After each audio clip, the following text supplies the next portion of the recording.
I've decided I'm mom and dad. I tell myself happy Father's Day. I tell myself happy Mother's Day. Even, when the kids do. For better or worse, for richer or poorer, in sickness and in health. The vows two people make when they get married. But unfortunately, too often, that promise of living life happily ever after is broken. We got divorced in 2009. For Jessica, that dream ended after 6 years of marriage and 2 children. We're not showing her face to protect her identity. She says her ex struggled with drug addiction and she'd finally had enough. I had encouraged him to get help. And at the point that I decided it was a divorce, he was refusing to get help. He was refusing to help with the children. All he cared about is his drugs. But Jessica says what followed next was a nearly 8-year-long battle to get financial support from her ex-husband to help raise their children, who were 5 and 10 years old at the time.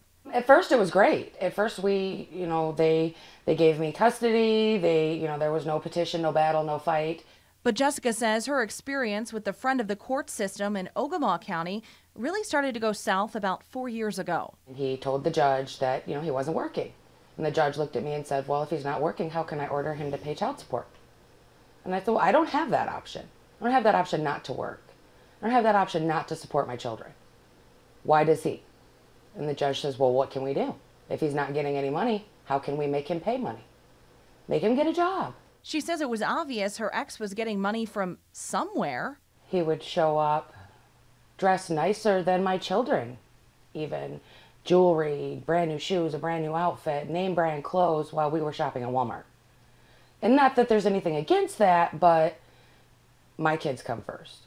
She showed us her paperwork. You see all those zeros? There's no misprint here. She hasn't received a penny from her ex-husband for nearly the last 4 years. So this is making you emotional. Well, yes, because like my daughter, she has braces. That's $250 a month that we pay. And if he helped, that would make the bills a little easier. That would make home improvements easier. That would make car payments easier. That would make my son's open house graduation party easier.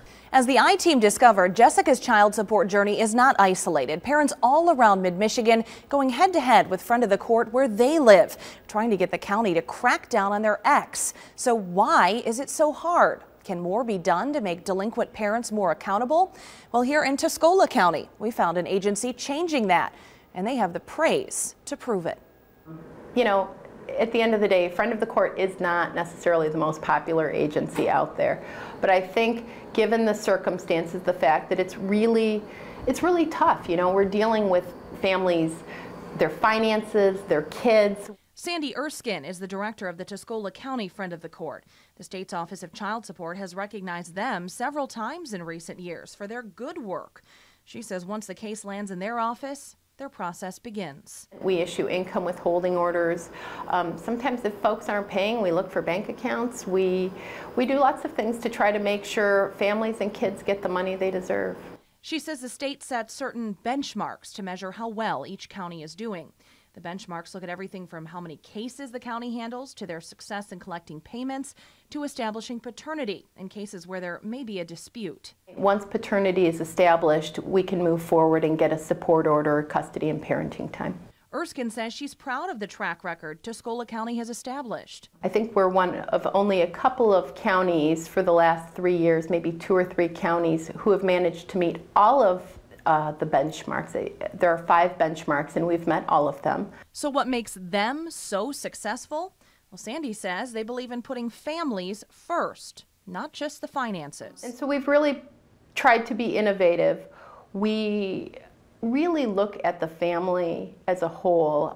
The olden days really were just kind of chasing the last dollar, and we've really moved away from that model to a family-centered approach. They work to figure out what's standing between parents and their payments, and they try to fix it. Sometimes it's a matter of transportation. Sometimes folks, they don't have a driver's license, which makes it hard for them to find employment. For now, Jessica is hoping that other counties will follow Tuscola County's lead, putting families first and providing them with much needed and overdue financial support. I do believe Friend of the Court has a purpose.